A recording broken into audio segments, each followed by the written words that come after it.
Hey guys, Khadroth here. Today we're going to be talking about our newest writer, our grand writer, Nemo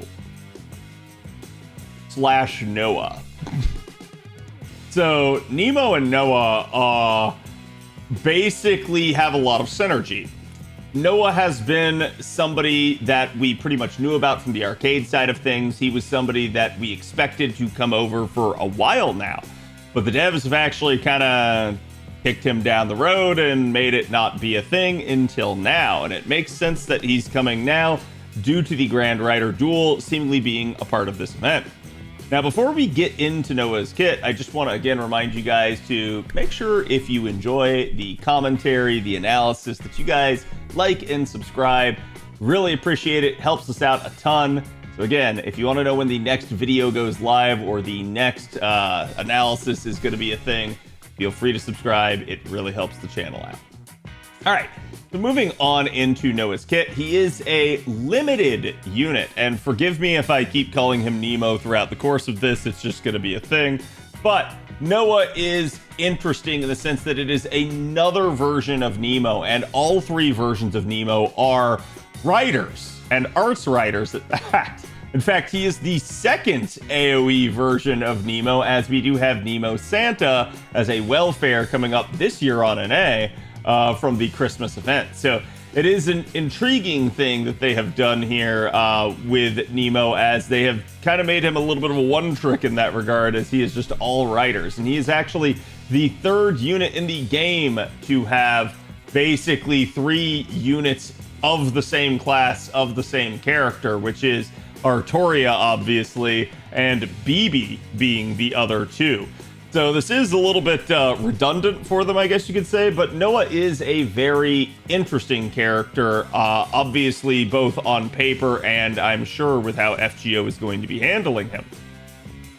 Looking at Noah's actual stats here and his performance, though, is going to dictate a lot of things, and I'm gonna have a lot to say about him, so let's kind of dive right in and let's start looking at Noah's actual stats here. So to begin right off the bat, Noah has about 11.6k. This is not a bad number. It is not a like stellar number either. We, usually good attack numbers for a 5-star, you're looking in like the 12k range or higher. Similarly, if he were down in the like 10k range, we'd maybe have some concerns. So he's just kind of right smack in the middle. HP value, though, is actually maybe the concern. It is noticeably anemic. It is not very strong at all for a 5-star. It is one of the weaker HP stats I have seen a 5-star have in a hot second. So in that regard, that is maybe going to be a concern, but we'll talk about his kit and why I don't think it will be in the end. He is star attribute. He has star absorption of 205, which average star absorption for writers is 200, so he's even over the top of that as an arts writer. It's definitely to his benefit, as arts units love to soak stars if they possibly can, as they're usually not our best star generators. And in that regard, you can actually see he's a little bit under the 9% average that you would normally have. His NP charge attack rate is only 0.38. This is actually fairly low, but he makes up for this by having a triple arts deck that we'll get to in a minute. His NP charge defense is the standard 3%. His death rate is a little bit higher than average at 40%, so be careful using him against enemies that can death proc. His alignment is lawful good, his gender is male, and he has a laundry list of traits, so let's get into them. He is a beautiful boy. He is divine, a hominid servant, a humanoid, a loved one, riding, a normal servant, a 7-night servant, and weak to anima elish as his basic traits. In stage 1 and 2, he is Argo related, a divine spirit, and a Greek mythology male. In stage 3, he trades those out for being immune to Pigify and being a levitating servant. Now, moving on to the deck, you guys can see he's got the triple arts deck. This is certainly interesting, as he only has the single buster and quick card. This is not your standard writer deck by any means, but it will suit him well, as obviously you'll be stuffing him full of arts buffs. So having 3 cards that work for that capacity and will be able to generate a ton of Noble Phantasm is going to work for him. And you can see maybe why they kept the NP charge attack rate so low, as all of his hit counts are above average, the only exception being the extra attack being right smack on average. Otherwise, everything else is at least one hit over average, if not two. So in that regard, he has definitely interesting hit counts, and it should work to his advantage. Take a look at his active skills here. He has a unique spin on Voyager of the Storm instead of having Voyager of Salvation. So this is going to increase the party's NP damage for 3 turns and their attack for 3 turns by a standard 20% each. It will also overcharge the party's NP stage by 1 for 1 time for 3 turns. And then it will increase the attack of animal allies except himself for 3 turns. That is to say, animal, and you're going to see this across his skills, usually incorporates the 3 traits of Wild Beast, Demonic Beast Servant, and Animal Characteristic Servant. This will be important. We'll get into it a little bit more in a minute, but basically to understand, this just means that if any of those types of units that have that trait are on the field with him when he pops this skill, they will further get an additional 20% attack up, assuming you have maxed out the skill. From here, we'll also remove any debuffs from animal allies except himself and recover the HP of animal allies except himself every turn for 3 turns. This is a really interesting and potentially strong capability. This makes Nemo a pseudo support already just with 1 skill. It is not insanely strong, but it is a very nice thing, particularly if you are utilizing him in some sort of multiple damage dealer setup, or you have a support alongside him that is considered a Wild Beast, Demonic Beast Servant, or Animal Characteristic Servant. So he can definitely use that to his effectiveness and his advantage, and he can absolutely make sure that the party is well taken care of. His second skill increases his own debuff resistance for 3 turns by up to 100%, so it's going to be very difficult to actually land a debuff on him while the skill is active. It is also just a immediate heal of up to 2k, and then will recover his own HP every turn for 3 turns further by an additional 1k. So in that regard, he's not going to heal maybe as much as his animal allies, but this is just another nice thing for kind of keeping him going, especially considering he doesn't have a whole lot of HP to begin with. From here, he's also going to charge his own NP gauge by up to 50%, so this is definitely going to be a skill you're going to want to lore anyways. The added benefit will be that you will also max out his healing potential in doing that. From here, he can further charge the party's NP gauge except himself by an additional 20% at max.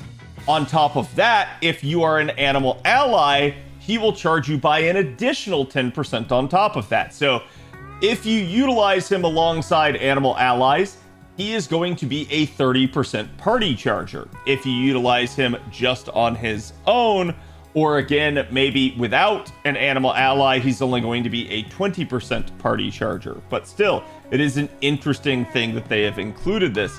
And again, both of these first 2 skills on a 6-turn cooldown. In fact, all 3 of his skills are on a 6-turn cooldown. His third skill is where things get a little bit weird. He's going to increase his own arts performance for 3 turns by up to 30%. Just a nice self-steroid, multiple turn duration, pretty much what we can expect. He will also give himself a buff on attack for 3 turns that gains critical stars whenever he attacks using an arts card. Well, there you go. It doesn't specify normal attacking, so this also includes his Noble Phantasm. So basically, Nemo has up to 4 cards that can trigger this effect. Definitely an interesting thing. However, the amount of stars that you get off this is not that strong. It's only 6.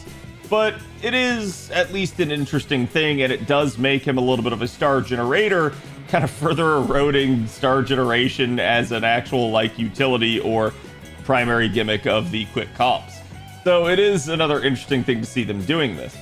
Furthermore, as we mentioned, his anemic health and his healing capability somewhat helps that. He's also going to grant himself invincibility for 2 attacks, 3 turns. This is where he'll have a little bit of hard survival baked in now, and his health is becoming less and less of an issue the more we see this. From here, he will also grant himself an additional arts up to 20%. while an animal unit is alive on the field for 3 turns. What does that mean? That means anybody, again, with the Wild Beast, Demonic Beast Servant, or Animal Characteristic Servant traits on both your team or the enemy team can cause this to trigger. So if he's just fighting against animals, he can also get that arts up. He will also increase his own critical damage, basically, by 50% plus the number of animals times 25% for 3 turns. So this is another interesting thing in that regard, that he's going to get potentially even more crit damage depending on how many animals are actually in the field. Just to kind of read the notes here on this, you can see it says the number of animal units contains both allies and enemies, and Phantom actually has a little bit of a pop-up here that also includes the fact that basically this arts up effect is applied when you use the skill immediately, and it will just become active or inactive depending on whether or not there are animals on the field at the time. So in that regard, you don't have to worry about like trying to snapshot the skill and getting it only when like there is an animal active. No, instead you can just kind of pop it and it'll become active the second there is one. So that is actually a nice thing in that regard. But just keep in mind, he is somebody that you're really going to want to take animals alongside, true to Noah's legend.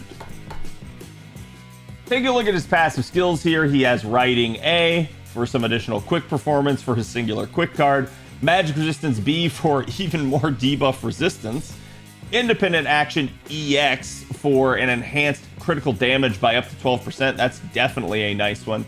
Divinity B just for some flat additional damage added, rounding out his passive skills there. So again, not too bad.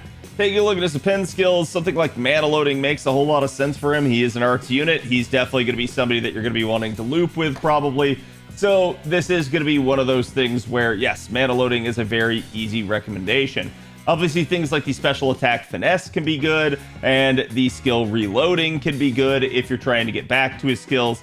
But the alter ego attack damage aptitude is arguably one of the worst things you could do. Don't invest in this one. This is the easy skip, as you really are not going to be wanting to take a rider against an alter ego if you can help it.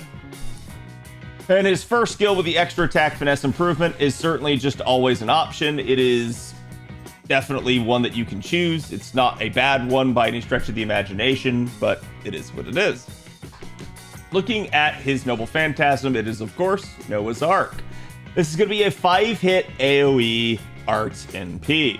It's going to provide him 2 different power mods that can stack with each other, basically to increase his own damage against giant enemies for 1 turn, activating before damage, and super large enemies for 1 turn, activating before damage.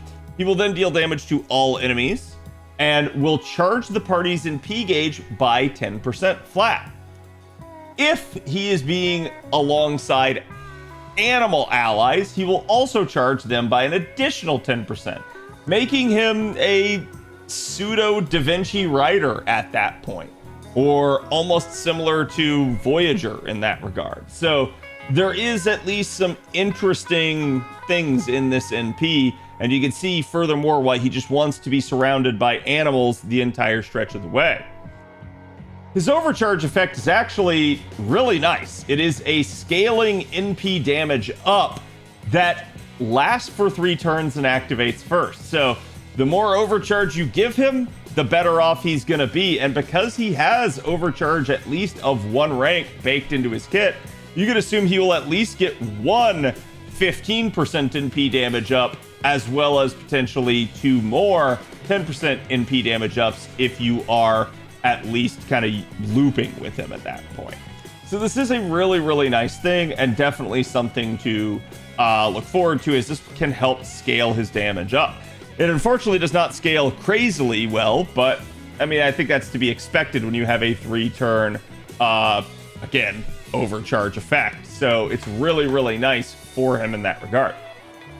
Now, the next question is going to be, how does Nemo actually perform? Like, what are we going to be looking at in terms of refund numbers? But before we get into that, I wanted to kind of point out to you these kind of categories that work with Nemo. So we have the wild beast servants. Of them in particular, you know, not a whole lot going on here. You definitely have like Dobrynya that can be an option for you, but realistically, this is the smallest pool of applicable units. You can certainly use him alongside non-arts units, but he's probably going to function best and most synergistically with units that are focusable on arts. He also has the demonic beast servant allies, and there are several here, including Summer Barghest, Tiamat, again Dobrynya, Summer. Tamamo is another interesting combination with him, as she can kind of get the buffs from him while also supporting him.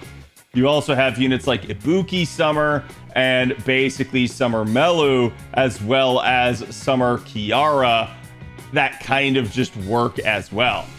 And then the last one, kind of the biggest pool here, is going to be the animal characteristic servants. Units like Shiki, Benny Enma, basically like even potentially Miss Crane, as we mentioned earlier, and you know, even more like Draco and stuff like that can also function really well. You also have our Moon Rabbit, Miss Summer Shiki down here. So there are some really nice potential like synergies alongside someone like Noah. Now, I have seen a lot of people say like Tiamat works, and she is definitely an intriguing combination choice with him. In the regards that Nemo actually could provide more attack up to her, it's definitely nice. But I have seen people saying like, oh, you know, like this gets, for instance, like Nemo to loop really well. And I'm like, well, we have plenty of units that can loop really well, particularly in the arts class. So that's not that absurd of a thing, even to say like, oh, well, he can loop like up to a fourth time. There are other units that can also do this, so that's nothing novel in that regard. I've also seen people say like, oh, this can allow Tiamat to get to like a third NP. Don't do that. That's actually not good for you in general speaking. You don't want to necessarily overlap the NPs more than twice in Tiamat's case, because of the fact that you will actually hit crit cap and it'll be kind of wasted. So in that regard, I'm just going to say, yes, he is actually synergistic with her. He can work really well with her, but don't kind of, you know, miss the forest for the trees in that regard. So moving on to his actual refund numbers on screen, you guys can kind of see this is what he's going to look like. Nemo / Noah here can loop over just about everything. It's really not going to be a concern. His refund is actually quite nice, again, due to the fact that he has the 10% extra charge for animal allies, as well as himself just kind of getting 10% base. So those numbers are baked in here, and you guys can see you don't necessarily have to like max out his overkill numbers just to get him up to like even like an 80% number here. He can actually get, you know, quite a bit of refund in that regard. Looking at actual compositions now on screen, you guys can see several that would work for him. He can work in a 2-2x Berserker node with double Castoria and Oberon. He can work basically in a 1-1x Caster node, as long as he can get at least 2 overkill hits in wave 1 with double Castoria and Oberon. And he can work in, you know, your standard 3-3x Berserker nodes, basically with just double Castoria and a Mystic code. And then potentially even just doing mixed sort of support setups like Castoria, Nero Bride, and Shufu as another potential option there. So you don't really have to like break the bank in order to make them work. And certainly there are other combinations, as we mentioned before, like Castoria and Tamamo with Oberon. The only difference there is going to be that you might need a little bit more overkill hits. So you'll see as we actually talk about damage numbers here where like the Tamamo comp can potentially come in. Looking at Noah's self-damage numbers here, you guys can see these are intriguing because he has both the giant and the super large. We've denoted it as super giant basically here, but pretty much they're both kind of the same. You can have one or the other, or you can stack both together. If you get both, that's going to result in some decent scalability, but this is not super effective modifiers, so it's not going to be insane scaling. It's just going to be, you know, decent scaling, and scaling that is additive with other sources of like NP damage up or event power mod. So it just remains to be seen how effective he can be in the scenario that you choose to use him in. I don't think his damage output is bad by any stretch of the imagination. In fact, I think it's quite good. As you guys can see now on screen, the actual composition numbers, these are still neutral numbers as with the prior slide, but now they are actually in a proper comp with buffs being considered and factored in from external sources. And you can see he is a Black Rail Looper. He's going to be capable of producing quite a bit of firepower, and certainly if the power mods are in play, he will be quite nice. So where's the issue going to be here? Well, for instance, if we utilize him with Double Castoria Oberon, this just kind of works. But if we utilize him with Tamamo and Oberon, like we mentioned before, we need 4 out of 15 overkill hits. That's not terrible, but this is just against 3 enemy Berserker waves. If you're up against something better than Berserkers, you might not need as much overkill hits or even them at all. It's just really going to depend. But you can see the Tamamo comp basically is actually a little bit more damage on wave 3 due to her having the party-wide NP damage up as well as the arts up. So that definitely is to her favor, but it's maybe not as nice on Refund. So just be careful if you want to go with that variant for Noah. Comparingly, we can kind of look at Da Vinci Rider, and I hate to say it, you know, when we were talking about Noah earlier on my like lunch break when I was letting the dogs out, some people in VIP basically said that Da Vinci is kind of dead now because of this, and yes, I kind of agree. You can still use her. She's obviously not a bad unit, but she is beaten squarely in damage and simply does not have the same supportive capacity that Noah does. So to me, Noah is kind of the better option, and that's kind of a shame. I feel like at this point, especially with Mordred recently getting a buff, Da Vinci could probably use something. She's kind of stranded and left out a little bit in that regard. Bakine, however, can still be competitive, assuming you at least have her niches at play, but she will also kind of lose squarely in terms of raw damage output to him. Though it is at least an interesting thing because Demonic and Evil is not altogether that rare, so she can definitely combine these up quite a bit and can hang with Noah in that regard.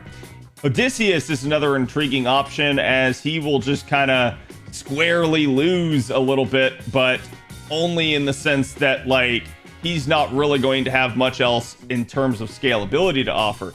He can absolutely beat Noah in terms of raw output, but it really is just going to depend on NP levels and, like we mentioned before, whether or not Noah's power mods come into play. The second they do, Odysseus just is kind of at a loss for words, but Odysseus does at least still have his unique utility of being able to remove defensive buffs before damage output, so that makes Odysseus a very hard unit to stop. Santa Nemo is another interesting comparison because we're comparing Nemo against Nemo at this point, and they're both AoE Arts writers. Santa Nemo is obviously a welfare, so just kind of having him and checking it out, you guys can see raw damage output, you're actually looking at a little bit better numbers than normal Noah can output. Normal Noah will beat him when the power mods come into play, but basically you're looking at, you know, Santa Nemo also having the evil power mod, the super effective, super effective against evil niche there. And in that regard, he's basically just going to trounce Noah. So this is kind of interesting, and it leads me to a conclusion that I'm going to say here in a little bit. And then next up, we have Habitrot, who is just a sort of guaranteeable unit that you guys can get with your FP once you've completed LB6. Obviously, it might take you guys some time to get to NP5, but you can see this is very competitive with Noah's numbers, and really, you don't need too much to kind of get her online and get her working. So in that regard, this makes Noah an interesting character. He is certainly strong in terms of damage output, but he is not prohibitively strong enough that you got to say that I got to have him. In fact, comparing him against some of these other welfares, it's pretty clear to see that if you have those welfares, you kind of don't need Noah.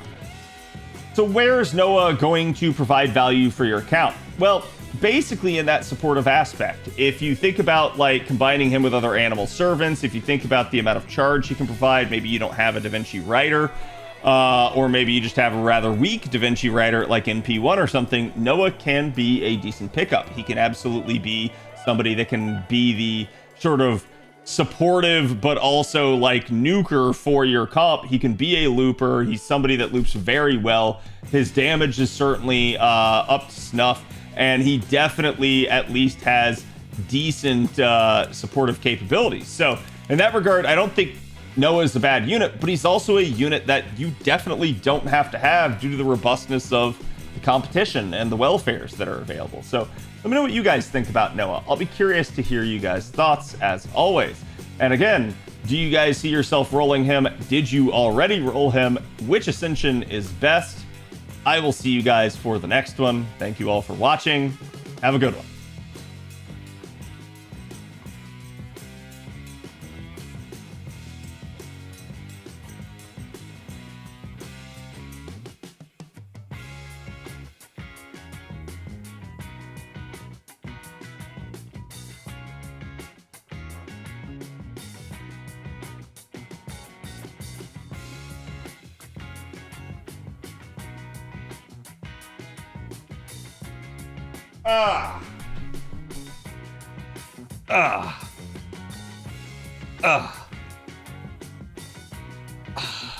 Let's sit up and make sure we get this one right.